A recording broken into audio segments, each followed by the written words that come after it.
Hello everyone, welcome back to my YouTube channel. तो आज के इस वीडियो पर हम आप लोगों को बताने वाले हैं बायोलॉजी सिलेबस के बारे में कि बायोलॉजी में आप लोगों को क्या क्या पढ़ना है, किस तरह से पढ़ना है। यूपीएससी एग्ज़ाम में कौन कौन सा पेपर में बायो से क्वेश्चन पूछा जाता है, बायो को पढ़ने के लिए कौन कौन सा बुक को आप लोगों को पढ़ना है या फिर स्ट्रेटजी क्या बनाना है, वो सारी चीज़ें।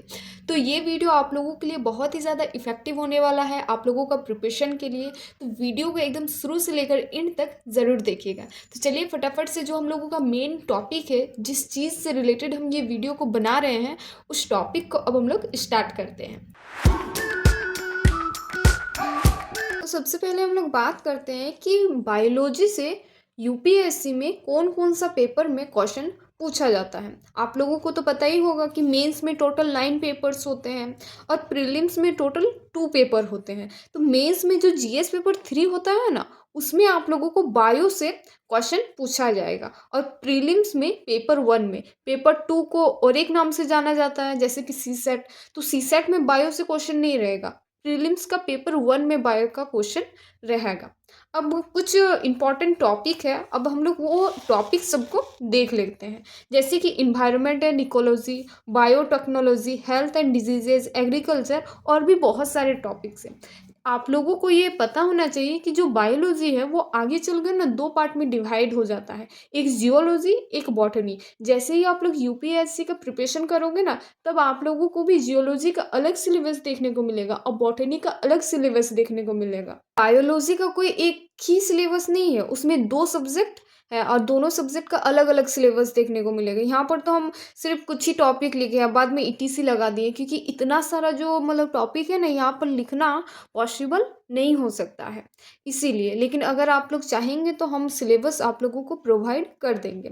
अब आप लोगों को बायो को कंप्लीट करने के लिए कौन कौन सा बुक को पढ़ना पड़ेगा, तो यहाँ पर हम लिखे हैं बेसिक बुक और 11 एंड 12 एनसीईआरटी। अगर आप लोगों का बेसिक क्लियर है ना, तो आप लोग सिर्फ 11 और 12 का एनसीईआरटी पढ़ेंगे तो उसमें से ही आप लोगों का काम चल जाएगा। और बेसिक अगर क्लियर नहीं है तो फिर जो 7, 8, 9, 10 का जो बुक है, वो बुक को आप लोग प्रिफर कर सकते हैं बेसिक क्लियर करने के लिए। अब हम लोग आते हैं प्रिपरेशन का स्ट्रेटेजी क्या होना चाहिए, कि किस तरह से हम लोग अपना प्रिपरेशन को करें।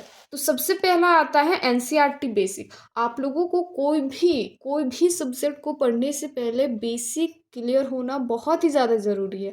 चाहे आप लोग पॉलिटी ही क्यों ना पढ़ रहे हो, ज्योग्राफी ही क्यों ना पढ़ रहे हो, या फिर कोई भी सब्जेक्ट पढ़ रहे हो, बायोलॉजी भी आप लोग अगर पढ़ रहे हो ना, तो उसमें भी आप लोगों को बेसिक क्लियर होना बहुत ही ज़्यादा ज़रूरी है। बेसिक अगर क्लियर होगा तभी आप लोगों का क्वेश्चन छूटेगा नहीं और आप लोगों को अच्छे से समझ में आएगा।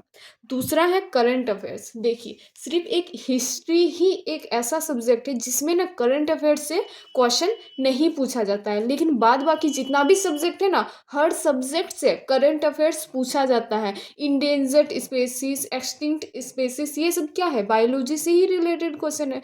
तो इसमें आप लोगों को करंट अफेयर्स देखना पड़ेगा। फिर तीसरा है डायग्राम्स और फ्लो चार्ट। आप लोगों को डायग्राम्स पे भी ध्यान देना पड़ेगा और फ्लो चार्ट में भी ध्यान देना पड़ेगा। फिर फोर्थ में है रिवीजन। रिवीजन आप लोगों को हर सब्जेक्ट में ही करना पड़ेगा, सिर्फ बायो का ही नहीं बात है। चाहे आप लोग कोई भी सब्जेक्ट पढ़ रहे हो, उस स्कूल में जो बोर्ड का एग्ज़ाम होता है ना, बोर्ड का एग्ज़ाम के लिए भी आप लोग प्रिपरेशन कर रहे हो ना, तो एक बार पढ़ के छोड़ नहीं देते हो, उसमें भी आप लोगों का रिवीजन का ज़रूरत पड़ता है। तो ये तो यूपीएससी का एग्ज़ाम है, तो इसमें तो आप लोगों को एकदम भर भर के रिवीजन करना पड़ेगा। जितना बार पढ़ोगे उतना बार रिवीजन भी करना पड़ेगा। रिवीजन साथ करते चलोगे तो एक ही बार में बर्डन नहीं होगा। आ रहा है बात समझ में? तो इस जो वीडियो है, इसमें हम आप लोगों को ये बता दिए कि कौन कौन सा पेपर में आएगा, कुछ टॉपिक बता दिए, बुक्स बता दिए और स्ट्रेटजी बता दिए। तो अब आप लोगों को ये जो वीडियो है वो कैसा लगा, वो कमेंट बॉक्स में ज़रूर लिख के बताइएगा।